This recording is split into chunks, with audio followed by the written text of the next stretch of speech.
दी छोड़ सतगुरु रामपाल जी परमेश्वर जी की जय हो।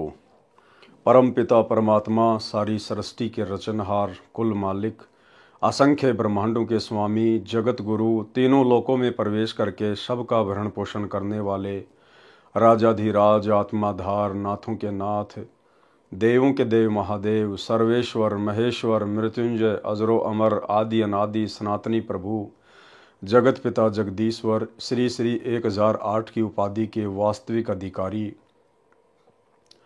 अकाल मूरत शब्द स्वरूपी राम वासुदेव सर्वगतम ब्रह्म परम पूज्य प्रथम पूज्य परम संत परम पुरुष परम धनी परम दयालु सत्य कबीर हक्का कबीर अल्लाहु कबीर अल्लाहु अकबर बाखबर अल्लाह ताला जगत के तारणहार जगत के मुक्तिदाता जगत के जगन्नाथ हारे के सहारे हिंदुओं के राम मुसलमानों के अल्लाह सिखों के वाहेगुरु ईसाइयों के मसीह दया के सागर दयानिधि करुणा के सागर करुणानिधि स्वयंभू परिभू संकट मोचन कष्ट हरण मंगल करण दुख भंजन अविगत कबीर निर्विकार निर्विषम परमात्मा अलय अलेख सतगुरु आदि अनादि सतगुरु असली मर्यादा पुरुषोत्तम असली राम असली कृष्ण असली घनश्याम असली मुरारी राजाओं के राजा महाराजाओं के महाराजा शहंशाहों के शहंशाह सम्राटों के सम्राट भगवानों के भगवान अल्लाहों के अल्लाह प्रभुओं के प्रभु मसीहों के मसीह सच्चे वाहिगुरु बाबाओं के बाबा पीरों के पीर सेठों के सेठ जगत सेठ सावड़सा सेठ सर्वगुण संपन्न अनंत कोटि कलाओं के स्वामी अनंत कोटि ब्रह्मांडों के नायक योगियों में महायोगी ध्यानियों में महाध्यानी सिद्धों में परम सिद्ध ज्ञानियों में तत्वज्ञानी ब्रह्म ज्ञानी महाज्ञानी परम ज्ञानी सर्वश्रेष्ठ ज्ञानी विज्ञानी युवा कबीर समरथ कबीर असमवाद अमित ओजा सच्चे रहनुमा करीम अल्लाह सुभान अल्लाह दुनिया के अंतिम पैगंबर 8 सितंबर 1951 से गांव धनाना जिला सोनीपत हरियाणा भारतवर्ष की पावन भूमि पर प्रकट रियल कल की भगवान श्री नारायण साकार हरि श्री बाबा साहेब शब्द स्वरूपी राम संत श्रोमणी सतगुरु रामपाल जी परमेश्वर जी के चरण कमल में साध संगति से जुड़े हुए देश विदेश से हम सभी सत्सेवक भाई बहनों का अनंत कोटि दंडवत प्रणाम। सत्साई भाई और बहनों, दया पूज्य गुरुदेव भगवान की सतगुरु रामपाल जी परमेश्वर जी की सारी सृष्टि के मालिक की जिनके शुभ आशीर्वाद से आप और हम सभी भगत भाई बहन साध संगति से जुड़कर अपने आत्म कल्याण के लिए गुरुदेव के तत्व ज्ञान को आधार बनाकर भक्ति मार्ग पर दृढ़ता के साथ निरंतर आगे बढ़ रहे हैं। भाई और बहनों, पूज्य गुरुदेव जी के विशेष आशीर्वाद से उन्हीं के कर कमल से लिखित पवित्र पुस्तक कबीर सागर के सरलार्थ के ऊपर वीडियो बनाने की श्रृंखला जारी है। इसी श्रृंखला में आज हमारा ये 58 नंबर का वीडियो है।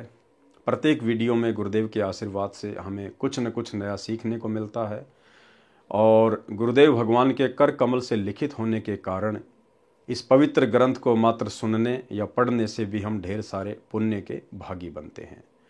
तो कबीर चरित्र बोध के ऊपर वीडियो बनाए जा रहे हैं। इसी श्रृंखला में हम आगे बढ़ते हैं। पेज नंबर है 563 और आज का विषय है 12 पंथों के नाम। थोड़ा थोड़ा जानकारी परमात्मा हल्की हल्की सी जानकारी उपलब्ध करवा रहे हैं।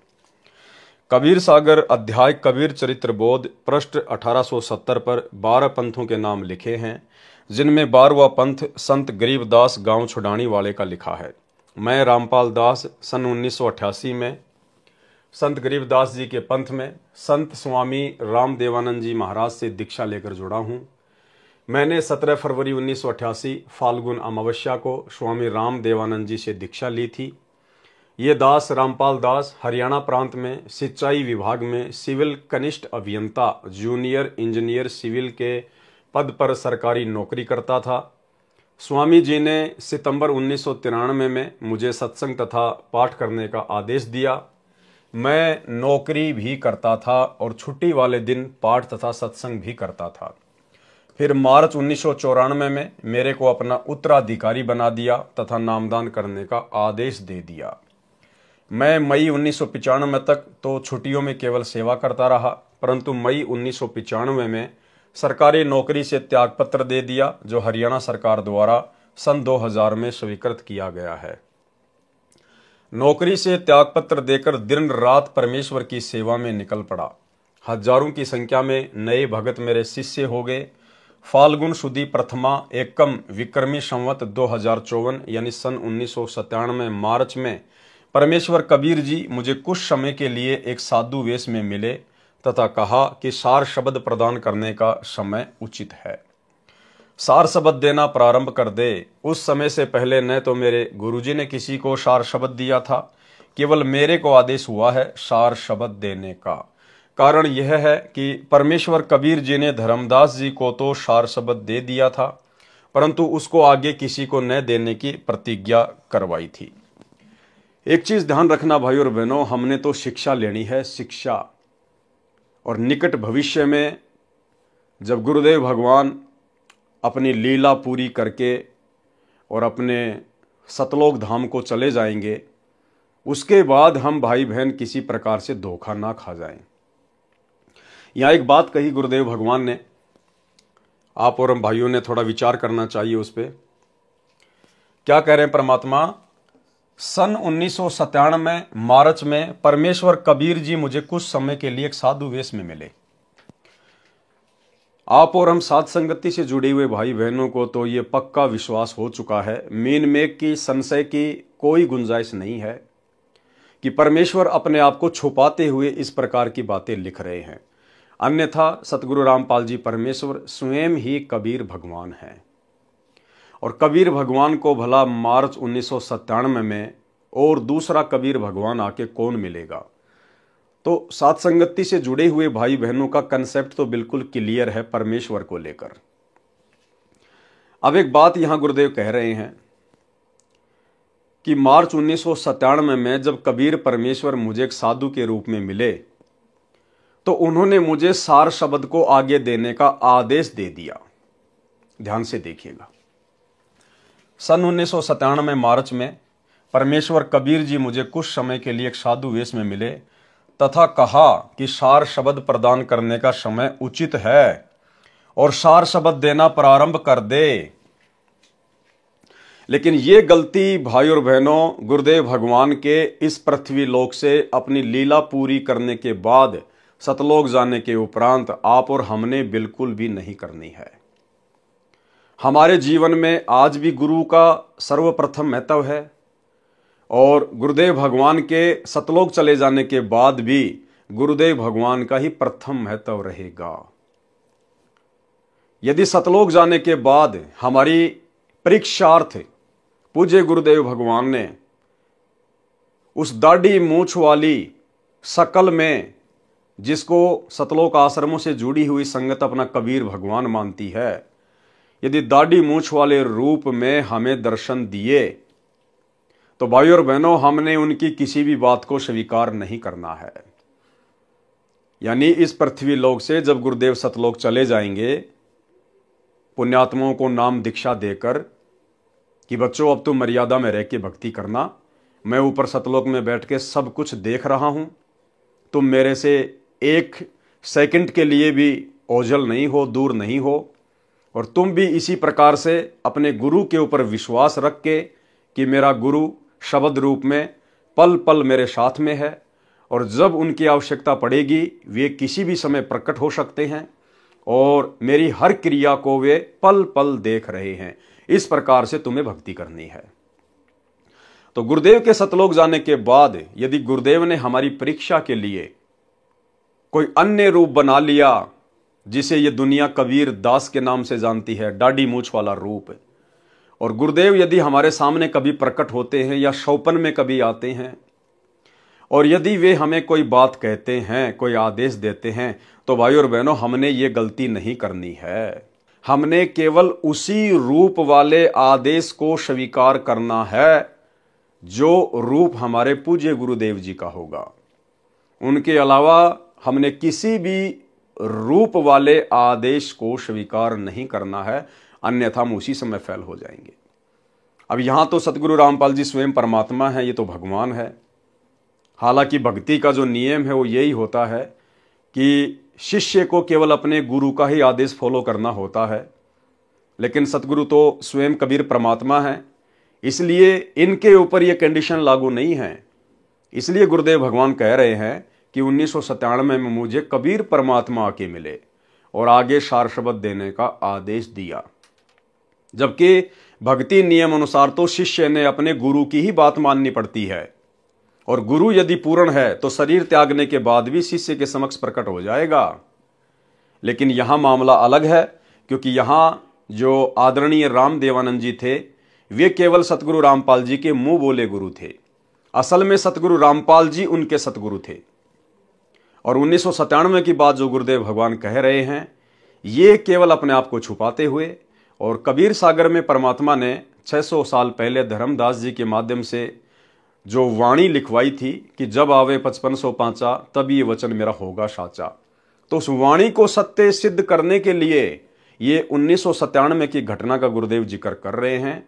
जबकि गुरुदेव भगवान को कोई कबीर परमात्मा किसी भी साधु वेश में आके नहीं मिला, ये स्वयं ही कबीर परमात्मा है। क्योंकि हमारे गुरुदेव यदि कोई बात कहते हैं तो भाई और बहनों गुरुदेव उसके 10-10 प्रमाण सामने रखते हैं। जिस प्रकार ब्रह्मा विष्णु महेश के माता पिता हैं, ब्रह्मा विष्णु महेश नाशवान हैं, ये केवल 3 लोक के भगवान है, इनकी जन्म और मृत्यु होती है, इन सभी बातों के गुरुदेव ने 10-10 प्रमाण दिए। लेकिन मार्च 1997 में सतगुरु रामपाल जी को कबीर परमात्मा साधु वेश में मिले और सार शब्द देकर अंतर ध्यान हो गए, इस बात का आपको कहीं कोई प्रमाण, कहीं कोई सबूत नहीं मिलेगा। और ना हमें चाहिए, क्योंकि हमें पता है कि गुरुदेव लीलामय तरीके से ये बात यहां पर क्यों लिख रहे हैं, अपने आप को छुपाते हुए। तो अब हम भाई बहनों ने समझ में आ जानी चाहिए पूरी लीला इस परमेश्वर की, जितनी हमारे लिए समझना आवश्यक है। यानी गुरुदेव के सतलोक जाने के बाद या गुरुदेव के धरती पर रहते सहते गुरुदेव के अलावा हमने किसी के भी भक्ति आदेश को स्वीकार नहीं करना है, यदि वो आदेश गुरुदेव भगवान के तत्व ज्ञान से, उनके सत्संगों से मेल नहीं खाता है। तो मार्च 1997 में परमेश्वर कबीर जी मुझे कुछ समय के लिए एक साधु वेश में मिले तथा कहा कि सार शब्द प्रदान करने का समय उचित है, सार शब्द देना प्रारंभ कर दे। उस समय से पहले न तो मेरे गुरुजी ने किसी को सार शब्द दिया था, क्योंकि गुरुदेव के मुंह बोले गुरुदेव स्वामी राम देवानंद जी के पास में सार शब्द था ही नहीं, तो भला वे देंगे किसको। केवल मेरे को आदेश हुआ है सार शब्द देने का। कारण यह है कि परमेश्वर कबीर जी ने धर्मदास जी को तो सार शब्द दे दिया था, परंतु उसको आगे किसी को न देने की प्रतिज्ञा कराई थी। धर्मदास जी वृद्ध अवस्था के कारण परिवार मोह में फंसकर प्रतिज्ञा तोड़ना चाहते थे और अपने पुत्र चूड़ामणि को सतनाम तथा सारनाम बताना चाहते थे। तब परमेश्वर कबीर जी ने कहा कि धर्मदास, मेरी योजना का नाश मत कर, तेरे पुत्र को मैं दीक्षा दूंगा, मैं ही इसको गुरुपद प्रदान करूंगा। केवल प्रथम मंत्र जो ब्रह्म गायत्री मंत्र है, उस समय केवल 5 नाम ही दिए जाते थे। वे 5 नाम कमलों में बैठे देवी देवताओं के हैं, जो परमेश्वर कबीर जी ने शब्द कर नैनो दीदार महल में प्यारा है में लिखे हैं, तथा वे ही संत गरीबदास जी ने ब्रह्म वेदी नामक अंग में लिखे हैं।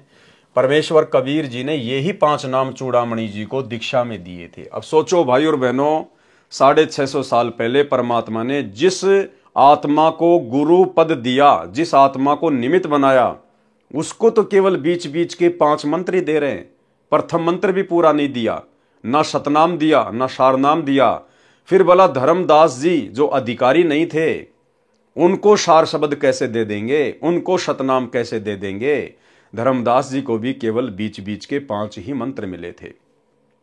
लेकिन यहां पर गुरुदेव भगवान ने इन बातों का जिक्र करना अति आवश्यक था, ताकि यह सिद्ध हो सके कि ये कबीर परमात्मा इस नाम दीक्षा के प्रोसीजर को 3 चरणों में पूरा करता है। केवल इस बात को सत्य सिद्ध करने के लिए कबीर सागर में इस प्रकार की बातें लिखी हुई है। अन्यथा धर्मदास जी को परमेश्वर जी ने कंप्लीट भक्ति का कोर्स नहीं दिया था, और सार शब्द सार नाम तो उस समय देना ही नहीं था।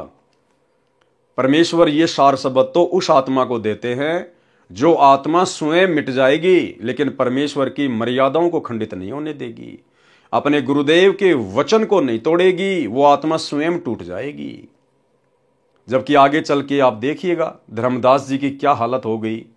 परिवार मोह में, अपने पुत्र मोह में इस कदर व्याकुल हो गए, परमात्मा के वचन को तोड़ने की सोच बैठे थे। देखिए आगे। तथा वे ही संत गरीबदास जी ने ब्रह्म वेदी नामक अंग में लिखे हैं।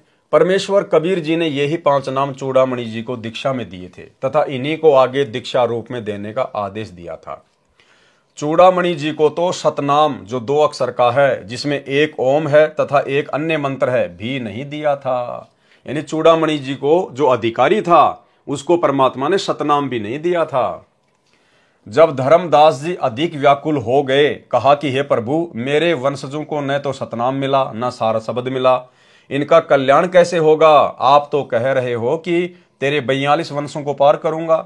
परमेश्वर कबीर जी ने कहा कि जब कलयुग 5505 वर्ष पूरा होगा तब 12वां पंथ चल चुका होगा, जो काल मेरे नाम से चलाएगा। मैं उस 12वें पंथ में चलकर आऊंगा। क्या कह रहे हैं? मैं उस 12वें पंथ में चलकर आऊंगा। और पहले गुरुदेव भगवान जी कर चुके हैं कि ये दास 17 फरवरी 1988 को गरीबदास जी के 12वें पंथ में आदरणीय रामदेवानंद जी से उपदेश प्राप्त करके आ चुका था। तो कबीर कौन हुआ? स्वयं हमारे गुरुदेव भगवान हुए। मैं उस 12वें पंथ में चलकर आऊंगा, तब सर्व सृष्टि दीक्षित होकर भक्ति करके पार होगी, तब तेरे वंशज भी पार होंगे। कबीर परमेश्वर जी ने धर्मदास जी की कमजोरी समझ ली थी। अब बताओ, ऐसी कमजोर आत्मा को जो आगे चलकर अपने गुरु के वचन को तोड़ने जा रही थी, क्या परमात्मा अंतर्यामी नहीं थे? क्या ऐसी आत्मा को परमात्मा वो अनमोल जड़ी बूटी सार शब्द देंगे? कभी नहीं। कबीर परमेश्वर जी ने धर्मदास जी की कमजोरी समझ ली थी। कहा था कि कबीर सागर अध्याय कबीर वाणी में पृष्ठ 137 983 पर, धर्मदास मेरी लाख दुहाई, मूल शब्द कहीं बार न जाई, पवित्र ज्ञान तुम जग में भाखो, मूल ज्ञान गोई तुम राखो। मूल ज्ञान बाहर जो पर ही, बिचली पीढ़ी हंस नहीं तरही, 33 अरब ज्ञान हम भाखा, मूल ज्ञान गोए हम राखा। मूल ज्ञान तुम तब लग छुपाई, जब लगी 12 पंथ मिट जाई। जीव धर्म बोध पृष्ठ 1937 पर लिखा है कि सत्य कबीर वचन, धर्मदास मेरी लाख दुहाई, सार शब्द बाहर ना जाई, सार शब्द बाहर जो परी है, बिचली पीढ़ी हंस नहीं तरी है। युगन युगन तुम सेवा कीन्या, सार शब्द तब ही पहचीन्या, अंकुरी जीव होए जो कोई, सार शब्द अधिकारी सोई। धर्मदास तब वचन उचारा, तारो मोही सहित परिवारा, पितामह सखा समेता, सब ही पार कर कृपा की नेता। तेई अवसर सतगुरु विशाना, का मांगे कछु मांग न जाना, तारो सकल सरष्टि को भाई, तुम तो आप रे उरझाई। या में नहीं कछु दोष तुम्हारा, काल पुरुष तुमरी मति मारा। परमेश्वर कबीर जी ने धर्मदास जी से कहा था कि यह वास्तविक मूल ज्ञान तथा सार शब्द कहीं बाहर यानी तेरे मेरे से अन्य के पास न जाए। यदि यह सार शब्द बाहर चला गया तो बिचली पीढ़ी यानी जब कलयुग 5505 वर्ष बीतेगा, वह कलयुग में भक्ति का मध्य वाला चरण होगा। वह बिचली पीढ़ी का समय कहा है कि हंस पार नहीं हो पाएंगे। कबीर परमेश्वर जी ने कबीर सागर में कबीर वाणी पृष्ठ 137 983 पर स्पष्ट किया है कि प्रथम चरण कलयुग निर्याना, तब मगर मांडो मैदाना। भावार्थ, परमेश्वर कबीर जी ने कलयुग का प्रथम चरण यानी प्रथम पीढ़ी का समय वह कहा है जिस समय वे मगहर नगर से सशरीर सत्यलोक गए थे। इसलिए कहा है कि वह प्रथम चरण होगा। फिर कलयुग के अंत में तो कोई भी व्यक्ति योग्य नहीं रहेगा, सब कृतघ्नी हो जाएंगे। इसलिए बिचली पीढ़ी का समय वह बताया है जब कलयुग 5505 वर्ष पूरा हो जाएगा। इसलिए कहा था कि उस समय तक ये सार शब्द तथा यथार्थ ज्ञान गुप्त रखना है। यह भी स्पष्ट किया है कि मैंने 33 अरब वाणी बोल दी है, परंतु मूल ज्ञान तत्व ज्ञान गुप्त ही रखा है। वह तो 13वें पंथ में आकर सब अंधेरा मिटाऊंगा। क्या कह रहे हैं? वह तो 13वें पंथ में आकर, ये नहीं कहा कि 13वें पंथ में अपनी आत्मा को भेजकर। और जहां जहां परमेश्वर इस प्रकार के शब्दों का यूज करते हैं कि मैं अपना अंश भेजूंगा, तो भाई और बहनों, गुरुदेव भगवान अपने आप को छुपाते हैं और जगह जगह परमात्मा स्पष्ट भी कर रहे हैं कि वह तो 13वें पंथ में आकर सब अंधेरा मिटाऊंगा। और वैसे भी भाई और बहनों, इस काल लोक में फैला ये अज्ञान का अंधेरा उस कबीर परमेश्वर के अलावा भला और मिटा भी कौन सकता है। कबीर बानी पृष्ठ 134 980 पर 13 पंथों के गुण बताए हैं। कहा है कि 12वें पंथ होए उजियारा, 13वें पंथ मिटे शकल अंधियारा। यानी 12वां पंथ जो गरीबदास जी का था, उसमें केवल परमेश्वर के ज्ञान का हल्का हल्का उजियारा होगा, संपूर्ण ज्ञान नहीं होगा। और जब 13वां पंथ शुरू हो जाएगा सन 1994 में, उसके बाद 13वें पंथ मिटे शकल अंधियारा, यानी अज्ञान का फिर नामो निशान ही समाप्त हो जाएगा पूरे विश्व से।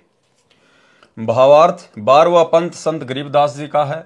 उनके द्वारा परमेश्वर कबीर जी ने अपनी महिमा तथा यथार्थ ज्ञान की वाणी गूढ़ शब्दों में बुलवाई तथा लिखवाई। अब ये दास रामपाल दास उसी संत गरीबदास जी के पंथ से जुड़ा है। ये 13वां पंथ है। अब सब अज्ञान अंधेरा समाप्त हो गया है। कबीर सागर में जीव धर्म बोध पेज 1937-1938 पर जो वाणी ऊपर लिखी है, उनमें धर्मदास जी ने परमेश्वर कबीर जी से याचना की है कि हे प्रभु, मेरे पितामह यानी दादा पिता तथा परिवार को पार कर दो। तब परमेश्वर कबीर जी ने कहा कि तूने क्या मांगा, तुम्हें मांगना भी नहीं आया, मैं तो सारी सृष्टि को पार कर दूं, ये तेरा दोष नहीं है, तेरी बुद्धि काल निरंजन ने समाप्त कर दी है। अब बताओ भाई और बहनों, सार शब्द देने की बाद की बातें हो रही हैं। ये परमात्मा कह रहे हैं तेरी बुद्धि काल ने समाप्त कर दी है। तो वो अंतर्यामी परमात्मा भला धर्मदास जी को कैसे सार शब्द दे देते। तुम्हें मांगना भी नहीं आया, मैं तो सारी सृष्टि को पार कर दूं, ये तेरा दोष नहीं है, तेरी बुद्धि काल निरंजन ने समाप्त कर दी है। अधिक ज्ञान अनुराग सागर के सारांश में पढ़ें, उसमें स्पष्ट किया है कि तेरे 42 पीढ़ी के यानी बिंद वालों की मुक्ति नाद यानी जो शिष्य परंपरा से गुरु पद पर होगा उससे होगी, यानी सतगुरु रामपाल जी से। अनुराग सागर पृष्ठ 138 256 से 142 260 तक के सारांश में इसी पुस्तक में पढ़ें। अनुराग सागर के पृष्ठ 142 260 पर बिंद तुम्हारा नाद संग जावे, देखत दूत मन ही पछतावे। यानी धर्मदास जी की जो वंश परंपरा वाले हैं, जो दामा खेड़ा वाले हैं या अन्य जो नकली कबीर पंथी हैं, वो यदि बिंद तुम्हारा यानी धर्मदास जी का बिंद, धर्मदास जी के वंशज नाद संग जावे। नाद कौन? सतगुरु रामपाल जी परमेश्वर, जो कि शिष्य परंपरा के तहत जिन्होंने 1994 में अपना 13वां कबीर पंथ शुरू किया है। उसके बाद देखत दूत मन ही पछतावे, उसके बाद जो काल के दूत हैं वो मन ही मन में पछताएंगे कि ये आत्माएं तो पार हो जाएंगी। परमेश्वर कबीर जी ने जान लिया कि धर्मदास को कोई भी मेरी शिक्षा प्रभाव नहीं कर रही है। अब देखो भाई और बहनों, आपको कितने प्रमाण मिलेंगे कि धर्मदास जी को परमेश्वर ने ओरिजिनल सार शब्द नहीं दिया, ओरिजिनल सार नाम नहीं दिया। यहां बार बार क्या कह रहे हैं गुरुदेव कि धर्मदास के ऊपर मेरी एक भी शिक्षा का असर नहीं हुआ, एक भी शिक्षा का। तो भला कैसे उनको सार नाम दे देते परमात्मा। परमेश्वर कबीर जी ने जान लिया कि धर्मदास को मेरी कोई भी शिक्षा प्रभाव नहीं कर रही है।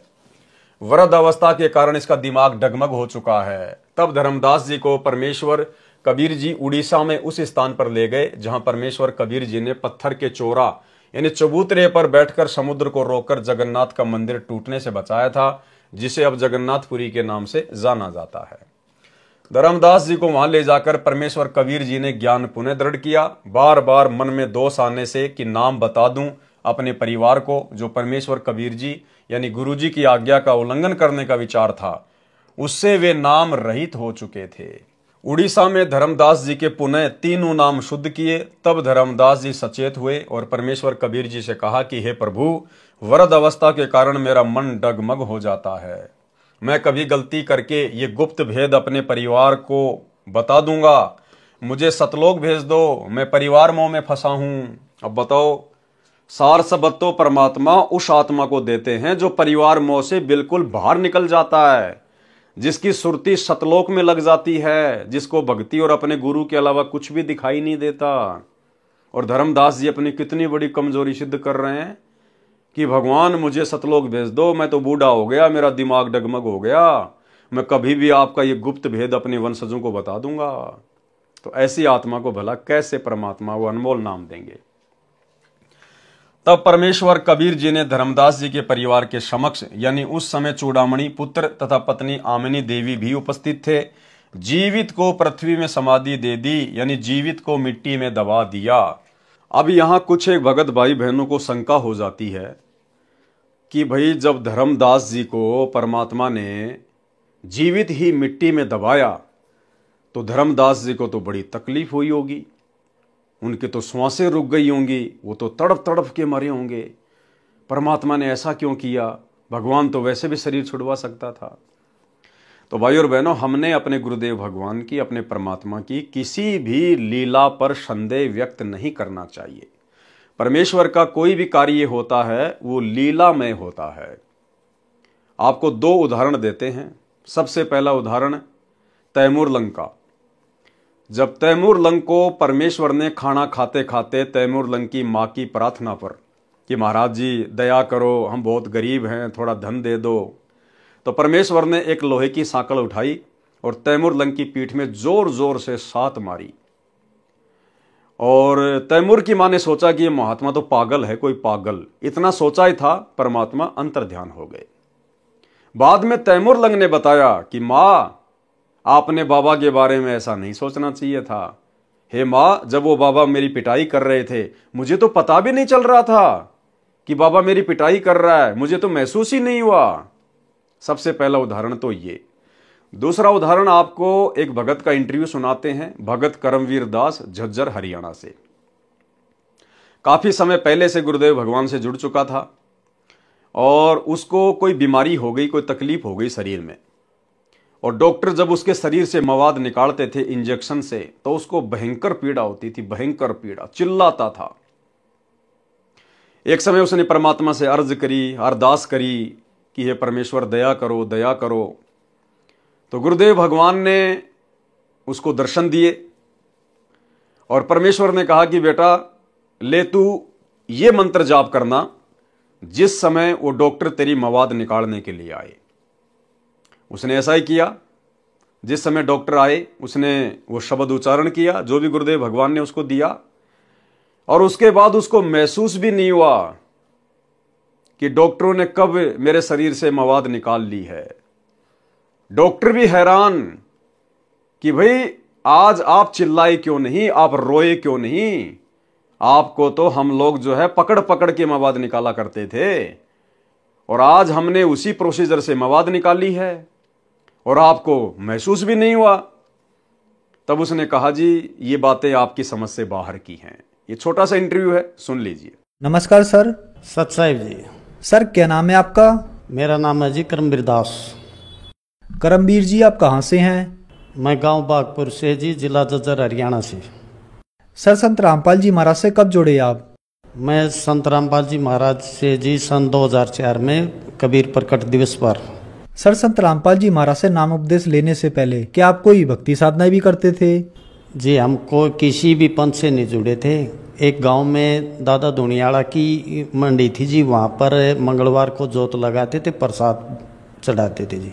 वैसे मैं गुड़गामा भी गया, हमारे पास बेरी देवी का मंदिर है, वहाँ भी धोख मारते थे जी।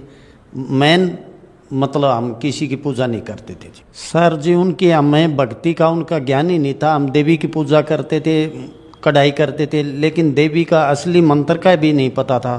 तो उनसे लाभ क्या होता, हमें कुछ भी नहीं जी। सर संत रामपाल जी महाराज से नाम दीक्षा लेने के बाद आपको क्या लाभ हुए? संत रामपाल जी महाराज से नाम लेने के बाद जी बहुत फायदे हुए जी। पहला फायदा तो यही हुआ मेरे को कि मैं 2006 में जब करोथा कांड आर्य समाज ने किया तो जी आर्य समाज जी मेरी परचून की दुकान थी, गांव में अकेला था और धूम्रपान की कोई चीज़ न रखने के कारण मैं गांव में प्रसिद्ध था। मेरे को यही बोलते थे भाई रामपाल की दुकान पर जाएंगे, तो गैल पढ़ लिए जी। मैंने जी नाम खंडित कर दिया तो एक ने मेरे पे गाल दी जी और मैं बहुत तगड़ा बीमार हो गया। उससे पहले मेरी भविष्यवाणी हो रही थी कि जब आप 42 साल के हो जाएंगे तो आपकी डेथ हो जाएगी, लेकिन वो भविष्यवाणी मैं भूल गया था जी।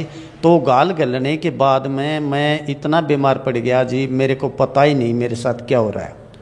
कहीं से भी दवाई लूँ जी, कोई भी दवाई असर नहीं करें। तो मैं एक दिन गुरुजी ने रात को 12 बजे जब काल कहते हैं कि ये तपशिला पर भूनता है, तो मेरे को महसूस हो रहा था जी, मेरे को मन बिल्कुल नंगा और तपशिला पर काल मेरे को भून रहा था। गुरुजी ने आकर मेरे हाथ पकड़ कर उठाया और कहा, बेटे क्या कर रहे हो? क्या करूं गुरुजी, कि मेरे साथ बंदर गैल पड़ लिए, इसलिए मैंने नाम खंडित कर दिया जी। गुरुजी ने कहा, जी आपको पहले ही सूचित किया गया था कि 2006 में एक तूफान आएगा, लेकिन हम तुच्छ बुद्धि जीव उसको नहीं समझ सके जी। उसके बाद जी मैं मेडिकल में गया। मेडिकल में गुरुजी को मेरे साक्षात दर्शन होते रहे जी। जब जोतबत्ती करता तो गुरुजी जैसे आप मेरे सामने हैं ये है, तो ऐसे गुरुजी मेरे पास रहते और मैं गुरुजी से बातें करता रहता। तो घर वाले कहते इसके दिमाग में फ़र्क हो गया, भाई ये गर्म गोली खा गया, अरे कुछ ही बैंडता। गुरुजी ने मेरे को सतलोक दिखाया जी, तीनों लोगों का ज्ञान करवाया। मैं घर की सारी बात बताता रहा, लेकिन गुरुजी घर वालों ने मेरे पे विश्वास नहीं किया। बड़ा भाई तो ये कहता भाई इसके दिमाग में फ़र्क हो गया। जब मैंने कहा कि आपने गरीबदास की वाणी सुनी है, गरीबदास को भी बावला बता दिया था, इस क्या कर ले इस दुनिया साणी को, तो मैं सच बोल रहा हूँ, लेकिन मेरे को विश्वास, मेरी बात पर विश्वास नहीं किया। जब मेरे को मेडिकल रोहतक में ले जाया गया तो मेरे कमर में पानी बता दिया जी। पहले दिन पानी निकालने लगे तो जी पानी नहीं निकला। गुरुजी संत रामपाल जी के दर्शन हुए, वो मेरे साथ में खड़े हो गए, मेरे से टीचर के पास मैं पड़ा हुआ था। तो संत गुरु रामपाल जी महाराज ने से मैंने अरदास लगाई, गुरुजी ये मेरे कमर में पानी बताते हैं, पानी है नहीं। गुरुजी ने आदेश दिया, वो पानी तो कल भी नहीं था और आज भी नहीं निकला। माँ गुरुजी ये फिर मेरे को वैसे करते हैं, दर्द इतना होता कि धरती आसमान एक हो जाता। तो संत रामपाल जी महाराज ने मेरे को एक विधि बताई, मैं अपने आपे से, अपने शरीर से बाहर हो गया। अब भाई जब भी ये क्रिया करते हैं, ये अपना काम करते हैं, इनके कार्य में बाधा मत डालो, और जो करते हैं कर रहे हैं। जो आपकी बीमारी थी वो मैंने काट दी, अब तो ये आपने क्रिया करने दो। अगले दिन जी फिर मेरे को पानी की चेकिंग के लिए गए। मैंने डॉक्टर से कहा, माँ डॉक्टर साहब मेरी पर्ची पर लिख दो, मेरे कमरे में पानी नहीं है। डॉक्टर साहब ने भी मना कर दिया, लेकिन ये कहा भाई पानी तो है नहीं, लेकिन आप चेक करवाओगे तो मैं आपको लिखूँगा, वैसे नहीं लिखूँगा। फिर मेरे गुरुजी संत रामपाल जी द्वारा बताई विधि मेरे याद आई। मैंने कहा जी निकाल लो। बेंच पर लेट गया और गुरुजी के ने जो विधि बताई थी संत रामपाल जी महाराज ने, उस विधि का मैंने स्मरण किया। तो उन्होंने पानी निकाला, पानी निकला नहीं। मेरे को पता नहीं मेरे साथ क्या हो रहा है। तो जब वो कहे, बड़ा भाई था, छोटा लड़का था जी, तो वो कहने लगे चल भाई उठ। तो मैं हंस रहा था, तो वो कहने लगे भाई कल तो तू किलकी मार के रो रहा था, आज तू हंस रहा है। मैंने उनको यही कहा, आज मेरे पास कोई शक्ति थी, मालिक मेरे साथ में खड़े थे, उन्होंने मेरे को ये दिया, मेरे को किसी प्रकार का भी कोई दर्द नहीं हुआ। तो भाई और बहनों, आप लोगों को यकीन हो जाना चाहिए, जब ये परमात्मा अपनी लीला करता है तो लीला को कोई समझ भी नहीं पाता है। तो हमने अपने गुरुदेव भगवान की किसी भी बात के ऊपर संशय या संदेह व्यक्त नहीं करना चाहिए। परमात्मा जो करते हैं वही करते हैं जो उनको उचित लगता है, तो हमने कोई संदेह नहीं करना चाहिए। पुण्यात्माओं, विचार करो, सतनाम तथा सार शब्द सुरक्षित रखने के लिए अपनी प्यारी आत्मा धर्मदास जी को भी जीवित पृथ्वी में दबा दिया, तो वे मंत्र कितने महत्वपूर्ण हैं। जैसा कि धर्मदास जी से परमेश्वर कबीर जी ने कहा है, जीव धर्म बोध पृष्ठ 1934 पर, युगन युगन तुम सेवा कीन्या, ताते सार शब्द में चीन्या। भावार्थ, हे धर्मदास, तुमने युगों युगों भक्ति की है, तब तुझे ये सार शब्द समझ में आया है, तब ही ये तुझे मिला है। तो हे प्रिय पाठकों, विचार करो, आप पिछली पीढ़ी में जन्मे हो और जिन्होंने दीक्षा ले ली और अब सार शब्द भी मिल चुका है, तो आप कितने पुण्यकर्मी हो। इसलिए यह दीक्षा लेकर मर्यादा में रहकर भक्ति करके कल्याण करवाना। संत गरीबदास जी ने कहा है कि ये संसार समझदा नाही, कहंदा शाम दोपहरे नू, गरीबदास ये वक्त जात है, रो गए इस पहरे नू। कबीर चरित्र बोध पृष्ठ 1870 पर 12 पंथों के नाम लिखे हैं। नंबर 1, नारायण दास का पंथ। वास्तु में यह चूड़ामणि वाला पंथ है जो धर्मदास के वंश द्वारा दामाखेड़ा में चलाया जा रहा है।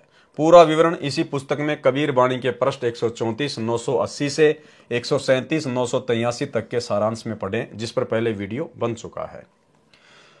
कृपया देखें कबीर सागर की अध्याय कबीर चरित्र बोध के पृष्ठ 1870 की फोटोकॉपी, जिसमें 12वां पंथ गरीबदास जी का है, ये सत्य है। दूसरा, जागू यानी यागू दास ये भी ठीक है, शेष सब सत्य हैं, परंतु प्रथम नारायण दास गलत है, क्योंकि नारायण दास ने तो परमेश्वर कबीर जी का ज्ञान स्वीकार ही नहीं किया था। वे तो आजीवन श्री कृष्ण पुजारी रहे थे। आज भी बांधवगढ़ में श्री कृष्ण जी का मंदिर विद्यमान है। ये उसकी फोटोकॉपी है जो गुरुदेव भगवान ने यहाँ पर लगाई है।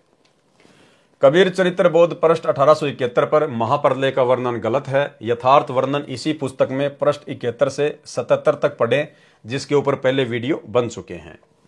कबीर चरित्र बोध पृष्ठ 1874 से 1876 तक कबीर जी का सत्यलोक गमन का वर्णन है। ये बहुत ठीक है। यथार्थ जानकारी कृपया आगे पढ़ें। कबीर चरित्र बोध पृष्ठ 1876 पर लिखा है कि कबीर जी का आदि में यानी पहले कोई शरीर नहीं था तथा न अंत में मगर में कोई शरीर था। वह तेज पुंज का प्राकट्य था। लेखक का भावार्थ है कि कबीर जी निराकार हैं। कबीर चरित्र बोध पेज 1884-1885 पर कबीर जी के लोक और हंसों का वर्णन गलत है। लिखा है कि जब मुक्त हंस सतलोक में जाता है तो उसके शरीर का प्रकाश करोड़ों सूर्य तथा चांद से भी अधिक हो जाता है। यह गलत वर्णन है। यथार्थ ज्ञान यह है कि एक मुक्त हंस के शरीर का कुल प्रकाश 16 सूर्यों के समान होता है। कबीर चरित्र बोध पेज 1886 पर लिखा है कि जब संसार से मुक्त होकर जीव शतलोक में प्रवेश करता है तो वहां के हंस यानी जीव नीचे से गए हंसों की आगवानी के लिए सतलोक से बाहर निकलते हैं, गले मिलते हैं, प्रसन्न होकर कहते हैं कि बहुत दिनों से बिछुड़े हंस आज हमसे मिले हैं। सब मिलजुल कर सत्य पुरुष के दर्शन कराने को लेकर जाते हैं। सत्य पुरुष के निकट जाकर दंडवत प्रणाम करते हैं। शतलोक में वास यानी निवास करते हैं। आओ विचार करें। एक तरफ तो कबीर पंथी कहते हैं कि शतलोक में सत्य पुरुष केवल प्रकाश है, साकार नहीं है। फिर सत्य पुरुष के दर्शन करना, उसके निकट जाकर दंडवत प्रणाम करना, ये भी लिखा है। फिर लिखा है कि जब नीचे से मुक्त सतलोक जाते हैं तो वहां के निवासी सतलोक से बाहर निकल कर आते हैं। क्या सतलोक कोई चूहों का घर या बिल है? उससे निकलकर बाहर आते हैं। यह है उआबाई का ज्ञान जो अनुभवहीन व्यक्तियों द्वारा कहा गया है। यथार्थ ज्ञान आप जी इसी पुस्तक में सृष्टि रचना में पढ़ें। कबीर चरित्र बोध में आप जी ने सत्य तथा असत्य ज्ञान पढ़ा। कबीर चरित्र बोध तो बहुत है, परंतु यहां लिखने लगूं तो इतनी मोटी पुस्तक और तैयार हो जाएगी, इसलिए यह अलग से लिखी जाएगी। फिर भी परमेश्वर को पहचानने के लिए पर्याप्त विवरण लिखा है। प्रभु कबीर जी का मगर से सशरीर सतलोक गमन तथा सूखी नदी में नीर बहाना। उसके बाद इस भ्रम को तोड़ने के लिए कि जो मगर में मरता है वह गधा बनता है और काशी में मरने वाला स्वर्ग जाता है, बंदी छोड़ कहते हैं कि सही विधि से भक्ति करने वाला प्राणी चाहे वह कहीं पर भी प्राण त्याग दे, वह अपने सही स्थान पर ही जाएगा। इस प्रकार भाइयों और बहनों, आज गुरुदेव भगवान की गैर हाजिरी में आप यदि मर्यादा में है और सही भक्ति कर रहे हैं तो आपने कहीं भी किसी भी सतलोक आश्रम में जाकर धक्के खाने की आवश्यकता नहीं है। परमात्मा शब्द रूप में पल पल आपके साथ है। यदि आप मर्यादित हैं तो, यदि आप गुरु को परमात्मा मान रहे हैं तो परमेश्वर आपके घर पर, आपके घट में पल पल विराजमान है। उन अज्ञानियों का भ्रम निवारण करने के लिए कबीर साहिब ने कहा कि मैं मगर में मरूंगा और सभी ज्योतिषी वाले देख लेना कि मैं कहां जाऊंगा, नरक में जाऊंगा या स्वर्ग से भी ऊपर शतलोक में। कबीर साहिब ने काशी से मगर के लिए प्रस्थान किया। वीर सिंह बघेला और बिजली खान पठान ये दोनों ही सतगुरु के शिष्य थे। वीर सिंह ने अपनी सेना साथ ले ली। अब देखना भाइयों और बहनों, वीर सिंह को भी भला कैसे सार शब्द मिला होगा। जब धर्मदास जी को नहीं दिया तो वीर सिंह को कहां से दिया होगा। लेकिन परमेश्वर ने जो जिक्र किया है कि फिर उसको सार शब्द दिया, केवल यह सत्य साबित करने के लिए कि कबीर परमात्मा 650 साल पहले 3 चरणों में नाम दीक्षा दिया करते थे। अन्यथा आप जी वीर सिंह बघेल की हरकतें अब आप देखेंगे तो आपकी समझ में आ जाएगा कि सार शब्द लेने के बाद भला ऐसी हरकतें कौन कर सकता है। अपने गुरु को शरीर में कौन मान सकता है। वीर सिंह ने अपनी सेना साथ ले ली कि कबीर साहेब वहां पर अपना शरीर छोड़ेंगे। इस शरीर को लेकर हम काशी में हिंदू रीति से अंतिम संस्कार करेंगे। यदि मुसलमान नहीं मानेंगे तो लड़ाई करके सब को लाएंगे। सेना भी साथ ले ली। अब इतनी बुद्धि है हमारी। कबीर परमेश्वर जी हर रोज शिक्षा दिया करते थे कि हिंदू मुसलमान दो नहीं है। अंत में फिर वही बुद्धि क्या कह रहे हैं। कबीर परमेश्वर जी हर रोज शिक्षा दिया करते थे कि हिंदू मुसलमान दो नहीं है, अंत में फिर वही बुद्धि। सन 1994 से गुरुदेव रोज यही ज्ञान दे रहे हैं कि जीव हमारी जाति है, मानव धर्म हमारा, हिंदू मुस्लिम सिख ईसाई धर्म नहीं कोई न्यारा, सब एक परमात्मा के बच्चे हैं। उसके बावजूद भी सतलोक आश्रम मैनेजमेंट हरियाणा की वही कुबुद्धि। मध्य प्रदेश में बजरंग दल वालों ने, विश्व हिंदू परिषद वालों ने बांग्लादेश के मुसलमानों के खिलाफ अपना रोष प्रकट किया, धरने प्रदर्शन किए और दुर्बुद्धि के शिकार सतलोक आश्रम मैनेजमेंट हरियाणा वाले, इनके कोऑर्डिनेटरों ने संगत को इकट्ठा किया और बांग्लादेश के मुसलमानों के खिलाफ विरोध प्रदर्शन में विश्व हिंदू परिषद और बजरंग दल वालों के साथ में बैठा दिया। ये लोग आज भी नहीं समझ पा रहे कि मुसलमान कौन है, हिंदू कौन है और हम कौन हैं। तो भाई और बहनों, सतगुरु के ज्ञान का 1% भी असर वर्तमान में ना तो सतगुरु के कलयुगी परिवार को है और ना इन कोऑर्डिनेटरों को है। कबीर परमेश्वर जी हर रोज शिक्षा दिया करते कि हिंदू मुसलमान दो नहीं है, अंत में फिर वही बुद्धि। उधर से बिजली खान पठान को पता चला कि कबीर साहब यहां पर आ रहे हैं।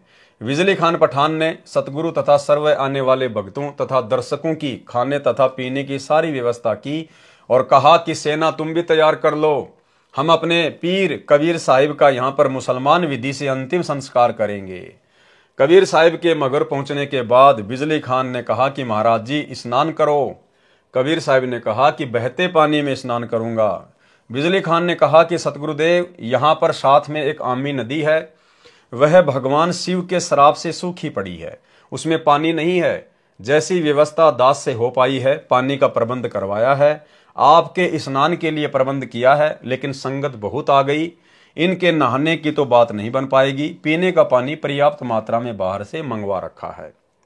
कबीर साहिब ने कहा कि वह नदी देखे कहां पर है। उस नदी पर जाकर साहिब ने हाथ से ऐसे इशारा किया था जैसे यातायात का सिपाही रुकी हुई गाड़ियों को जाने का संकेत करता है।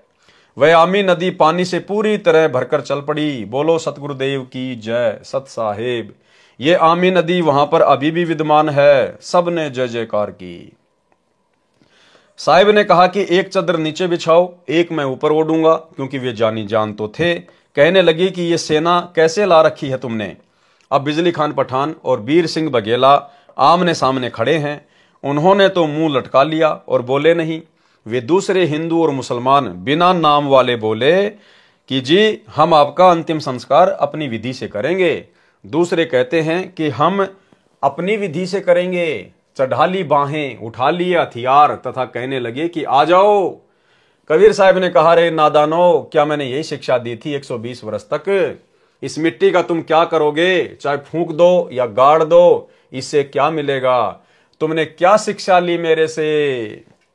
भाई और बहनों, आज दया हुई है साध संगति से जुड़े हुए सत्सेवक भाई बहनों के ऊपर, अन्यथा आज भी 2014 बरवाला कांड के बाद सतगुरु की संगत में बिजली खान पठान और वीर सिंह बघेला की तरह जमकर लड़ाई झगड़े होते, जमकर मारकाट होती। यदि अपने सत्सेवक बच्चों पे परमात्मा ज्ञान की रजा ना बख्शते तो हम जहां जहां भी साथ संगतियां रखते थे, जहां जहां भी हम समागम करते थे, गुरुदेव को भोग लगाते थे, ज्ञान आधार से चर्चा करते थे, तो सतलोक आश्रम मैनेजमेंट हरियाणा को यह रास नहीं आता था। इनको लगता था अगर सभी आत्माएं इसी प्रकार से ज्ञान से परिचित हो जाएंगी और घर बैठकर गुरु को भगवान मानकर भक्ति करने लग गई तो हमारे आश्रमों में कौन आएगा, हमारा धार्मिक धंधा कैसे चलेगा। इन्होंने हर संभव प्रयास किया साथ संगतियां रुकवाने का, पुलिस वालों को भेजकर, पुलिस वालों को पैसे देकर, उनको शराब पिलाकर इन्होंने भक्तों को पिटवाया, गुरुदेव की फोटोओं को फिकवा दिया, हलवे राम को इन्होंने फिकवा दिया, बेरहमी से भक्तों को मारा पीटा, मुकदमे लगाए। भाई और बहनों, यदि परमात्मा सत्सेवकों के ऊपर अपनी विशेष रजा ना बख्शते, हमारा ज्ञान योग ना खोलते, यदि हमारे अंतःकरण में परमात्मा डर पैदा ना करते कि भाई अगर गुरु नाराज हो गया तो फिर किस लिए हम भक्ति कर रहे हैं। हमने इनकी गालियां खाई, हमने इनकी मार सही, हमने इनके मुकदमे सहे, लेकिन हमने उफ तक नहीं किया, उफ तक। जबकि 2 हाथ तो हमारे भी थे, लठ वगैरह तो वहां हमारे पास भी होते थे। चक्कू वगैरह, अन्य सामग्री वगैरह सबके पास होती है। लेकिन हमने कभी भी सत्सेवकों ने उफ तक नहीं किया। इनकी गालियां खाई, इनकी मार खाई, इनके डंडे खाए। अन्यथा भाइयों और बहनों, आज भी वही महाभारत हो जाता, वही महाभारत है। लेकिन सतगुरु की विशेष रजा, विशेष मेहर साध संगति से जुड़े हुए भगत भाई बहनों पर, और इसका प्रतिफल भाइयों और बहनों अब आने वाले समय में मिलेगा, आने वाले समय में।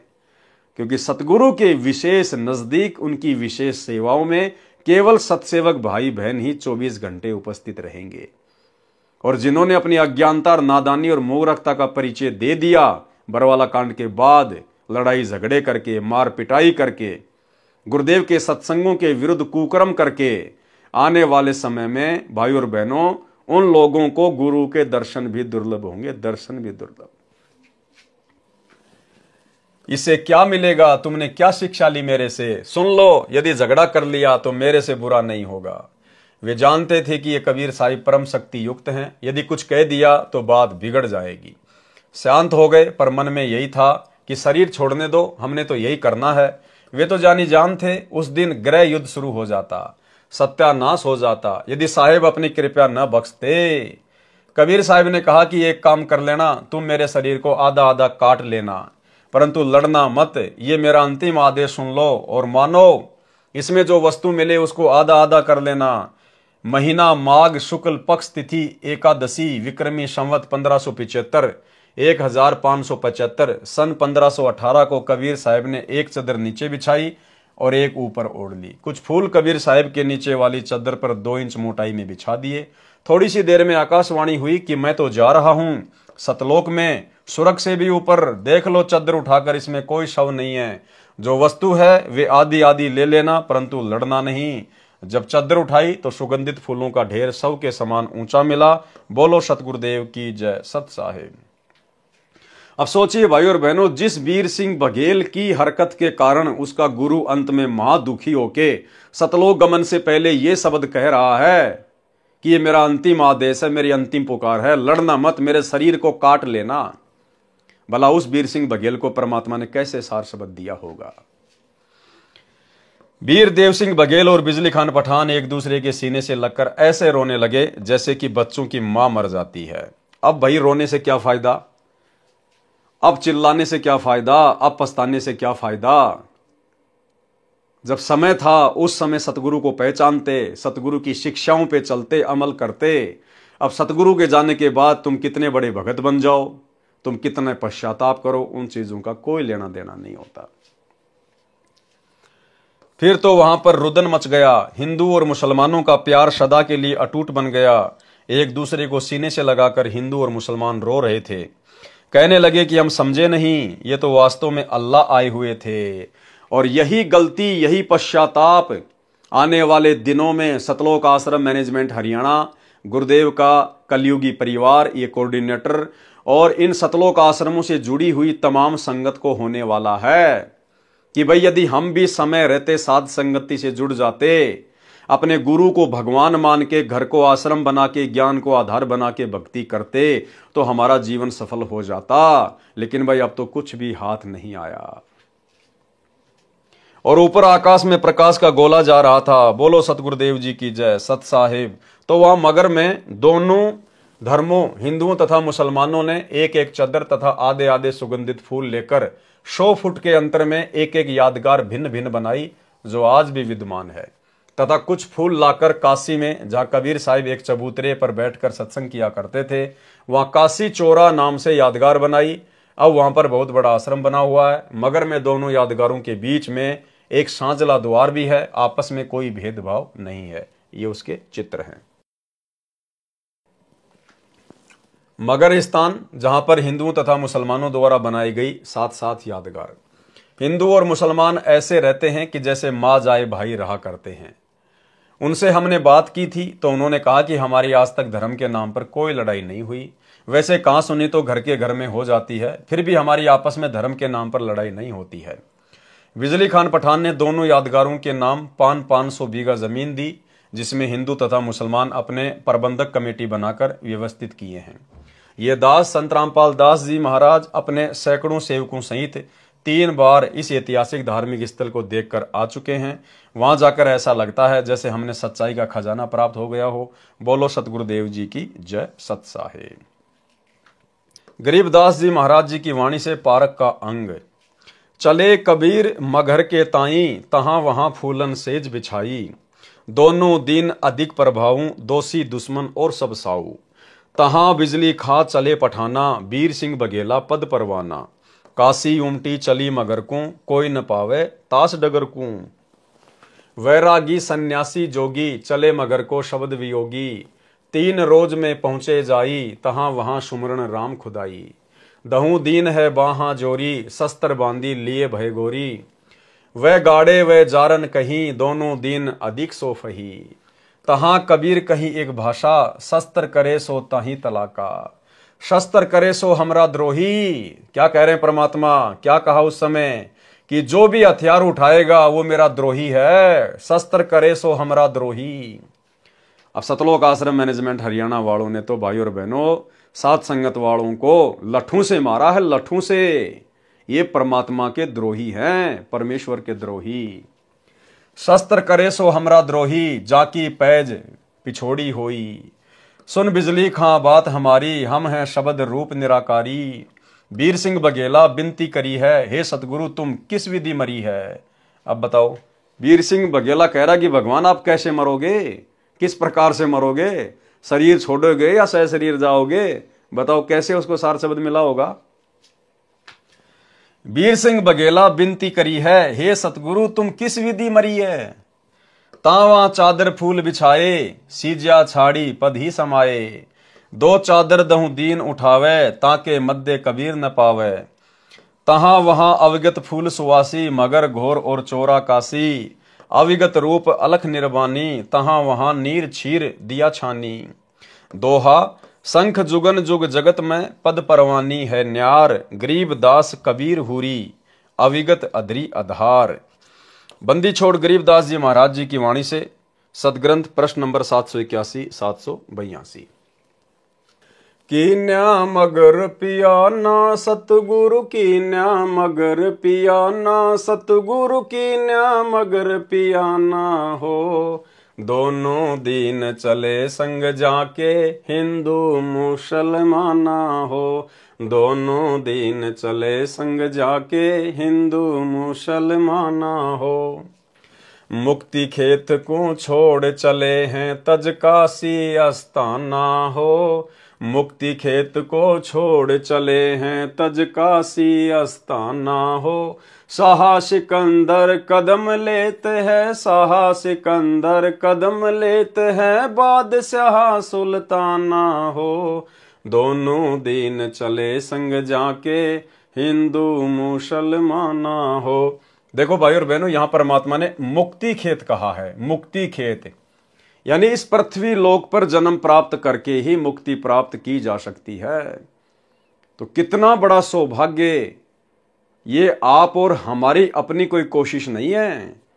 गुरुदेव भगवान हमें इस 21 ब्रह्मांड के असंख्य छोटे छोटे ब्रह्मांडों से निकाल निकाल के और इस पृथ्वी लोक पर मनुष्य शरीर में, स्त्री या पुरुष के शरीर में और इस कलयुग की बिचली पीढ़ी में लेके आए हैं।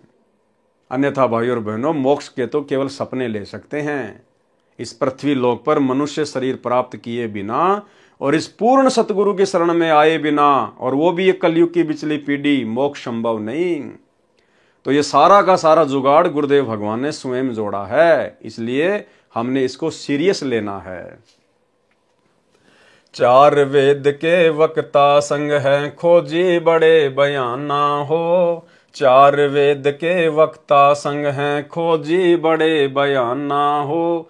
सालिग्राम सूरत से सेवै, सालिग्राम सूरत से सेवै, ज्ञान समुंदर दाना हो।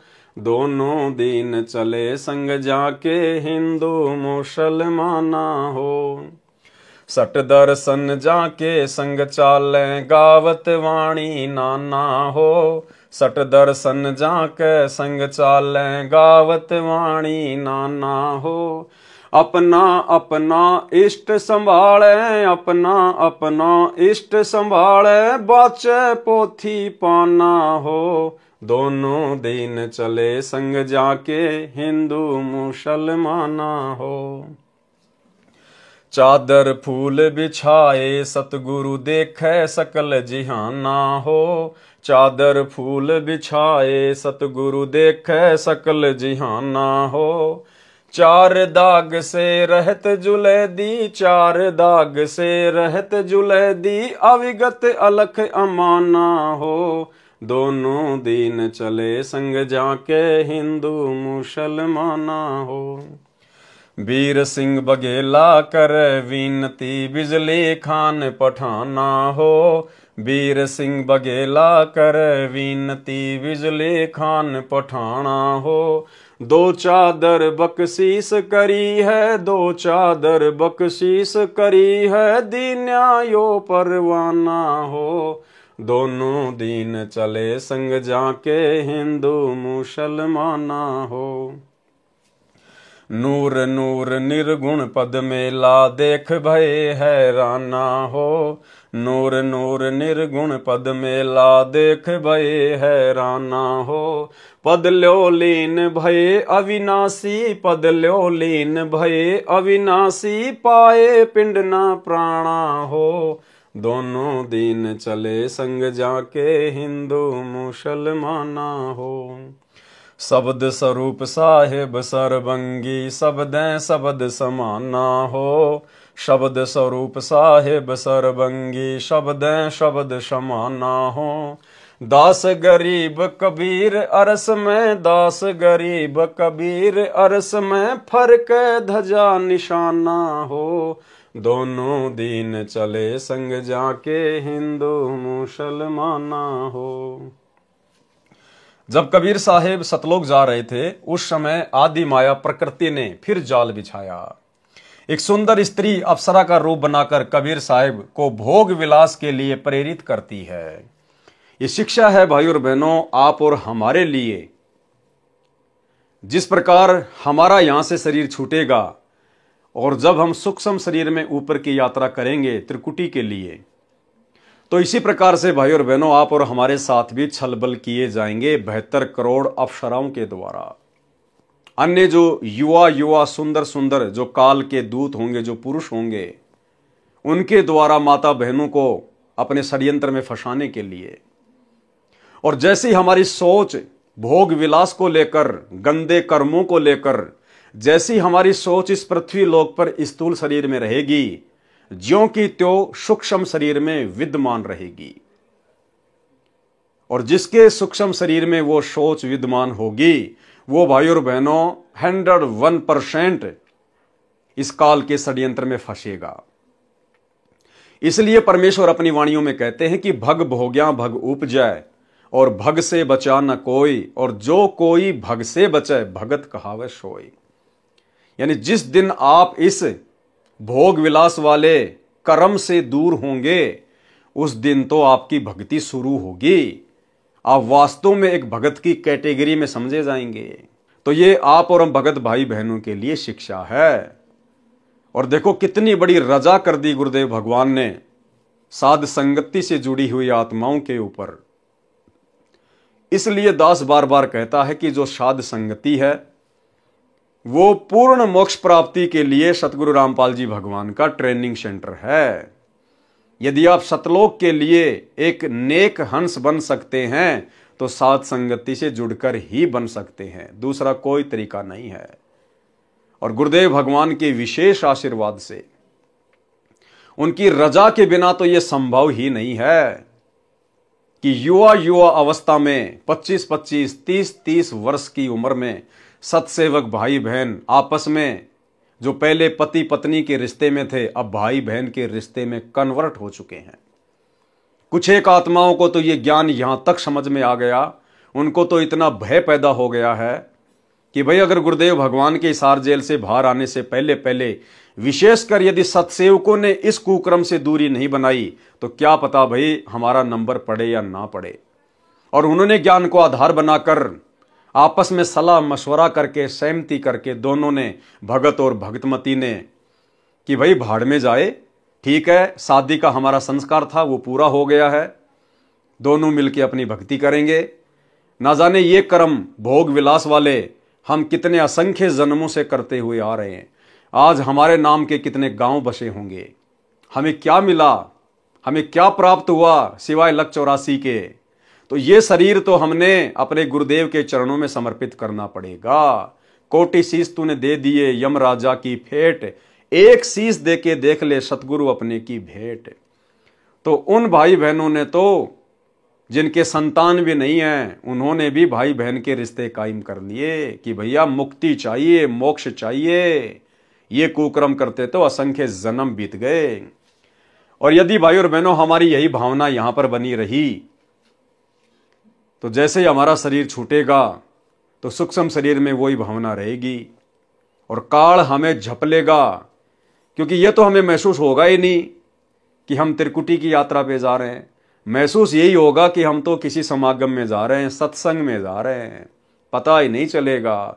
और वो हरकतें कर बैठेंगे, मन में वो दोष पैदा कर बैठेंगे। तो गुरुदेव भगवान अपने ऊपर लेकर आप और हमें समझा रहे हैं कि जब मैं मगहर से ऊपर जाने लगा, एक आम संत का रूप बनाकर, वो माया, वो दुर्गा मुझे पहचान नहीं पाई, मुझे जान नहीं पाई, और मेरे ऊपर डोरे डालने के लिए, मुझे अपने साथ में भोग विलास के लिए प्रेरित करने के लिए एक सुंदर स्त्री का रूप बनाकर, जिसको देखते आदमी पागल हो जाए, ऐसा रूप बना के मेरे सामने आई। गुरुदेव समझाना चाह रहे हैं कि तुम्हारे साथ भी यही होगा। इसलिए अपनी उस गंदी सोच को, उस गंदे कर्म को इस पृथ्वी पर, इस स्थूल शरीर में ज्ञान को आधार बना के त्याग दो। जब कबीर साहिब सतलोक जा रहे थे, उस समय आदि माया प्रकृति ने फिर जाल बिछाया। एक सुंदर स्त्री अप्सरा का रूप बनाकर कबीर साहिब को भोग विलास के लिए प्रेरित करती है। शब्द बंदी छोड़ गरीबदास जी महाराज जी की वाणी से, सदग्रंथ साहिब पेज नंबर 782। देखा मगर जहूरा सतगुरु देखा मगर जहूरा, सतगुरु देखा मगर जहूरा हो। काशी में कीर्ति कर चाले झिलमिल देही नूरा हो। काशी में कीर्ति कर चाले झिलमिल देही नूरा हो। माया आदि अरस से उतरी बनी अप्सरा हूरा हो। माया आदि अरस से उतरी बनी अप्सरा हूरा हो। हम तो बरे कबीर पुरुष को, हम तो बरे कबीर पुरुष को, तू है दुल्ला पूरा हो। काशी में कीर्ति कर चाले झिलमिल देही नूरा हो।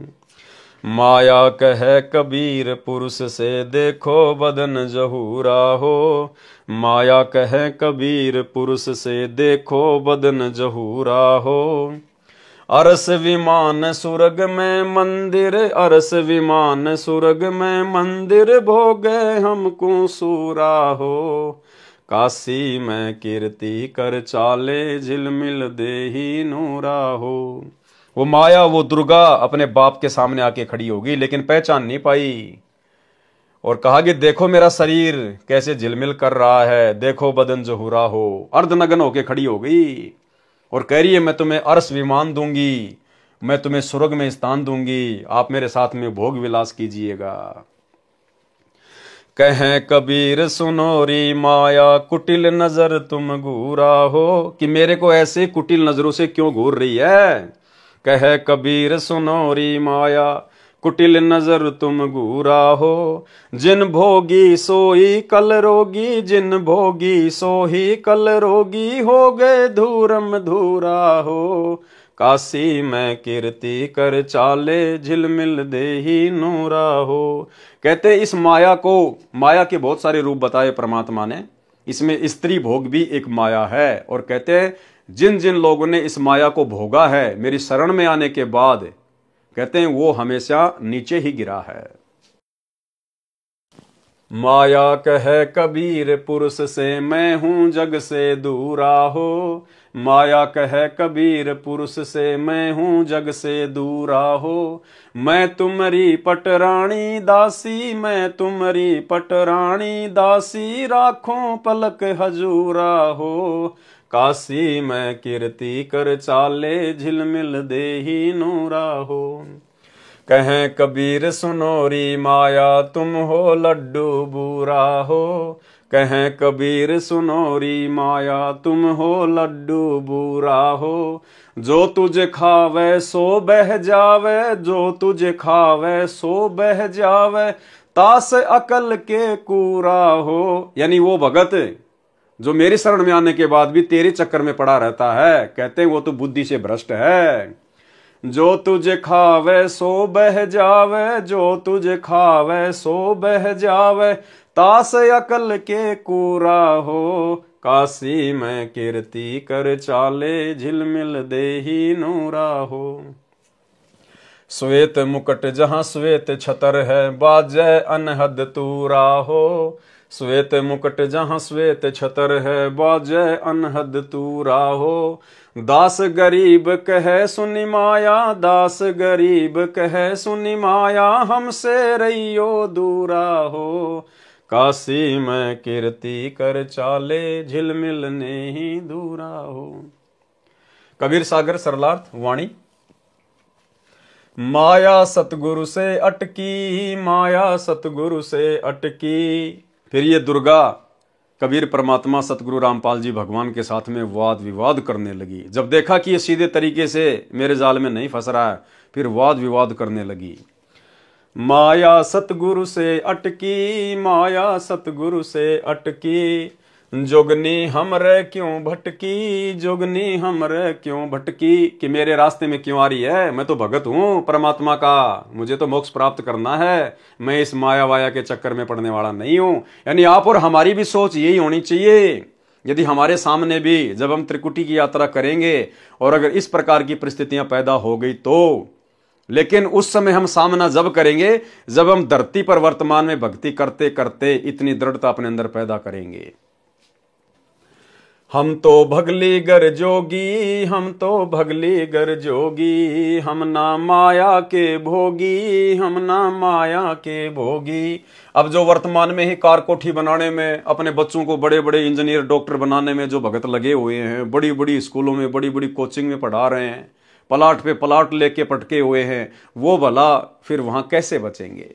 तो क्या कहा परमात्मा ने, हम नहीं माया के भोगी, हम नहीं माया के भोगी। तो मैं झगड़ा है भारी, तो मैं झगड़ा है भारी, मारे बड़ छतर धारी, मारे बड़ छतर धारी। सेवा कर सुमन की, सेवा कर सुमन की, हमको लागत है फीकी, हमको लागत है फीकी। यानी दुर्गा ने परमात्मा को बहुत सारे लोभ दिए और जो है प्रलोभ दिए, लेकिन परमात्मा ने कहा कि मेरे लिए तो सब फीके हैं, मेरी सुरती तो सतलोक में है।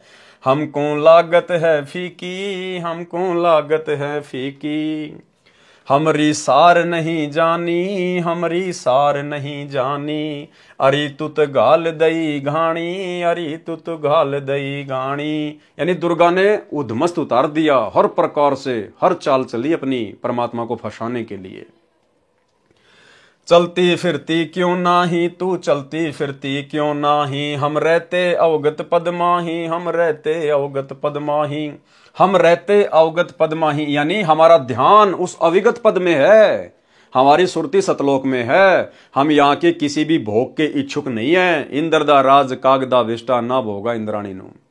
हमारे असली ज्ञान का भाई और बहनों उस समय पता चलेगा जब हम त्रिकुटी की यात्रा करेंगे, जब हमारे सामने रखे जाएंगे लोभ वो परलोभ। अरे तू गैली है गोली, अरे तू गैली है गोली, कि तू तो महानीच है, दाग लगावेगी चोली, दाग लगावेगी चोली। कि मेरी भक्ति को बर्बाद करेगी, तू मेरे ऊपर दाग लगाएगी, मेरे परमात्मा का नाम खंड करवाएगी। मेरा अंजन है नूरी, मेरा अंजन है नूरी, अंदर में कह कस्तूरी, अंदर में कह कस्तूरी, यानी अपनी विशेषता बता रही है कि मैं तेरे को कितना आनंद दूंगी। तुम किसी राजा पे जाओ, तुम किसी राजा पे जाओ, परमात्मा कह रहे हैं जो तुझे भोगने का इच्छुक है ना, ऐसे राजा महाराजाओं के पास जाओ, हम तो भगत हैं, हम इस चक्कर में नहीं पड़ने वाले, ये सब कुछ छोड़ छाड़ के तो हम आए हैं। हमारे गुरुदेव ने हमारे को यही तो ज्ञान दिया था कि हमने किसी भी प्रकार से माया के चक्कर में नहीं पड़ना, और ये माया तो सतलोक में बच्चों तुम्हारे चरणों की दासी है। चार मुक्ति जहां चंपी करती माया होरी दासी, ये ब्रह्मा विष्णु महेश के पास में जो चार मुक्ति है, अर्थ धर्म काम मोक्ष, इनकी तरफ तो हम सतलोक में नजर उठा के भी नहीं देखेंगे, इतने सुख है वहां। जैसे किसी के घर में स्कॉर्पियो गाड़ी खड़ी है, वो साइकिल की तरफ देखता भी नहीं है। तो सतलोक जाने के बाद 21 ब्रह्मांड के सुख तो ऐसे हैं जिसके घर में स्कॉर्पियो के सामने साइकिल खड़ी हो। तुम किसी राजा पे जाओ, तुम किसी राजा पे जाओ, हमरे मन नहीं भाओ, हमरे मन नहीं भाओ, मैं तो अर्धंगी दासी, मैं तो अर्धंगी दासी। तो परमात्मा ने क्या समझाया कि आप भक्तों ने भी इसी प्रकार से जवाब देना है कि भैया मैं तो सतलोक का वासी हूं, अब मैं सतलोक का वासी होने जा रहा हूं, अब नहीं फंसने वाले। हम हैं अनहदपुर वासी, हम हैं अनहदपुर वासी, हमरा अनहद में डेरा, हमरा अनहद में डेरा, अंत ना पावेगी मेरा, अंत ना पावेगी मेरा। हम तो आदि जुगादनी जी, हम तो आदि जुगादनी जी, अरे तुझे माता कहूँ अकधी, अरे तुझे माता कहूँ अकधी, अब मैं देऊंगी गारी, अब मैं देऊंगी गारी। फिर दुर्गा नाराज हो गई जब देखा ना कि कोई दाव नहीं चल रहा, फिर वो डराने लगी, अब मैं देऊंगी गाली, अब मैं देऊंगी गाली, हम तो जोगी ब्रह्मचारी, हम तो जोगी ब्रह्मचारी, कि भैया हम तो सतगुरु के हंस हैं, सतगुरु के भक्त हैं, हमारे ऊपर गाली गलौज का कोई असर नहीं पड़ता है। आसन बांधूंगी जिंदा, आसन बांधूंगी जिंदा, गल में डारूंगी फंदा, गल में डारूंगी फंदा, आसन मुक्तारी माई, आसन मुक्तारी माई, तीनों लोक ना अंघाई, तीनों लोक ना अंघाई, हमरे द्वारे क्यों रोवो, हमरे द्वारे क्यों रोवो, किसी राजा राणे कूंजो, किसी राजा राणे कूंजो, कि मेरे पास में तेरी पार नहीं बसाएगी, तू ऐसों के पास जा जहां पर तेरी दाल गले। हमरे भांग नहीं भूनी, हमरे भांग नहीं भूनी, परमात्मा बोले हम ऐसे नहीं हैं जो किसी नशे वशे में आके भांग वांग पी के हैं, या किसी इच्छा के वशीभूत होके हम तेरे चक्कर में आ जाएंगे। हमरे भांग नहीं भूनी, हमरे भांग नहीं भूनी, माया शीस कूट रोणी, माया शीस कूट रोणी। फिर अंत में सिर पीट के दुर्गा भाग गई वहां से कि भैया ये तो कोई तगड़े संत की शरण में है, ये तेरे जाल में फंसने वाला नहीं है। हमरे भांग नहीं भूनी, हमरे भांग नहीं भूनी, माया शीस कूट रोणी, माया शीस कूट रोणी, तू तो जुगनी है खंडी, तू तो जुगनी है खंडी, मोरा फेर चली लंडी, मोरा फेर चली लंडी। चली गई दुर्गा। आगे शब्द लिखा है परमात्मा ने, आज मोहे दर्शन दियो जी कबीर, आज मोहे दर्शन दियो जी कबीर, सतलोक से चल कर आए, सतलोक से चल कर आए, काटन यम की जंजीर, आज मोहे दर्शन दियो जी कबीर, आज मोहे दर्शन दियो जी कबीर, थारे दर्शन से मारे पाप कटत हैं, थारे दर्शन से मारे पाप कटत हैं, निर्मल होवे जी शरीर, आज मोहे दर्शन दियो जी कबीर, आज मोहे दर्शन दियो जी कबीर।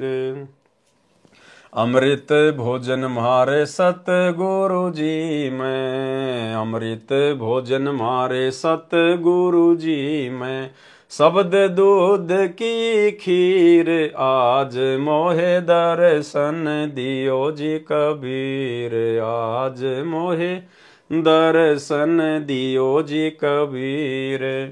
हिंदू के तुम देव कहाए, हिंदू के तुम देव कहाए, मुसलमान के पीर आज मोहे दर्शन दियो जी कबीर, आज मोहे दर्शन दियो जी कबीर।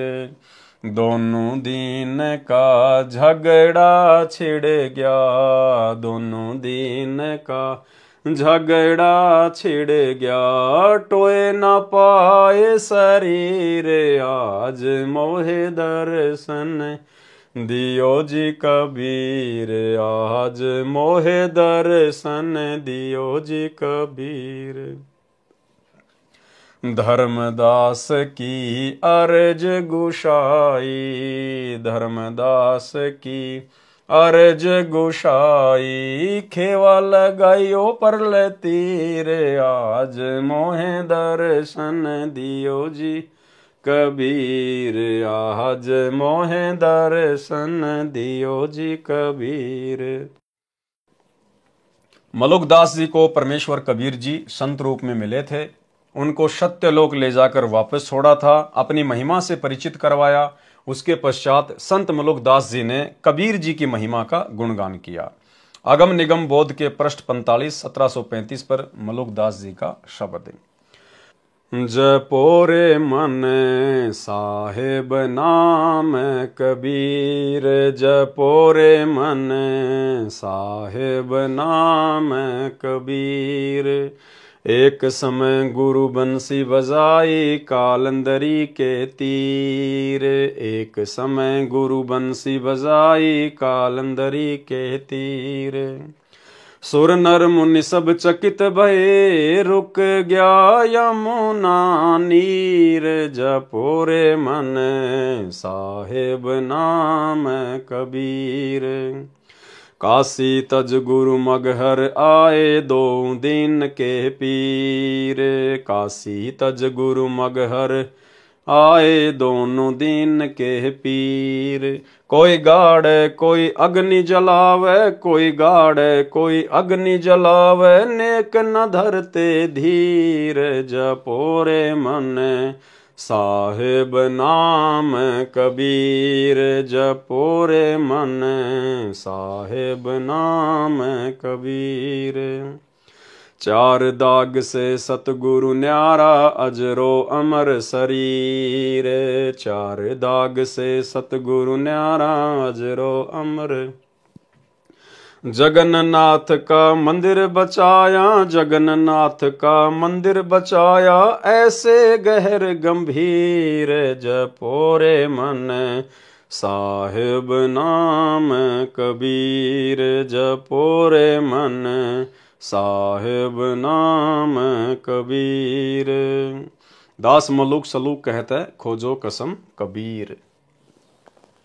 संत दादू दास जी को कबीर जी ने शरण में लिया। श्री दादू जी को 7 वर्ष की आयु में जिंदा बाबा के स्वरूप में परमेश्वर जी मिले थे। उस समय कई अन्य हम उम्र बच्चे भी खेल रहे थे। परमेश्वर कबीर जी ने अपने कमंडल से कुछ जल पान के पत्ते को कटोरे की तरह बनाकर पिलाया तथा प्रथम नाम देकर सतलोक ले गए। दादू जी 3 दिन रात अचेत यानी कोमा में रहे, फिर सचेत हुए तथा कबीर जी का गुणगान किया। जो बच्चे श्री दादू जी के साथ खेल रहे थे उन्होंने गांव में आकर बताया कि एक बूढ़ा बाबा आया था, उसने जादू जंत्र का जल दादू को पिलाया था, परंतु दादू जी ने बताया था कि जिन मोकू निज नाम दिया सोए सतगुरु हमारे, दादू दूसरा कोई नहीं कबीर सिरजनहार। दादू नाम कबीर की जय कोई लेवे ओट, ताको कबू लागे नहीं काल बजर की चोट। केरी नाम कबीर है विषम काल गजराज, दादू भजन परताप से भागै सुनत आवाज। अब हो तेरी सब मिटे जन्म मरण की पीर, श्वास उसास सुमर ले दादू नाम कबीर। स्पष्टीकरण, संत मलुकदास जी तथा संत दादू दास जी को परमेश्वर संत गरीबदास जी की तरह सतलोक जाने के पश्चात मिले थे। ये प्रकरण कबीर सागर में नहीं था, बाद में लिखा गया है। अगम निगम बोध पेज 44 1734 पर नानक जी का शब्द है, वाह वाह कबीर गुरु पूरा है, वाह वाह कबीर गुरु पूरा है। पूरे गुरु की मैं बलि जाऊं, पूरे गुरु की मैं बलि जाऊं, जाका सकल जहूरा है, वाह वाह कबीर गुरु पूरा है, वाह वाह कबीर गुरु पूरा है।